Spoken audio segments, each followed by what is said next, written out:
墨西哥總統辛鮑姆出席一個活動時被人當街性騷擾，疑犯已經被捕。辛鮑姆喺星期三強烈譴責呢件事，佢話如果非禮會發生喺總統身上，全國其他女性會發生咩事？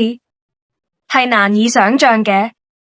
辛鮑姆星期二喺首都墨西哥城總統府附近出席一個活動，沿途同人握手，仲被一名男子性騷擾。社交媒體影片顯示，該男子將手臂搭在他的肩膀上，用另一隻手撫摸他的胸部，並試圖親吻他。該男子疑似醉酒或吸毒，已被逮捕並落案起訴。呢件事亦引起人們對總統保安嘅懷疑。辛鮑姆話佢唔會增加保安人數，亦唔會改變佢與人民溝通嘅方式。性犯罪喺墨西哥非常普遍，據報大約70%15歲以上女性曾經經歷過至少一次性騷擾。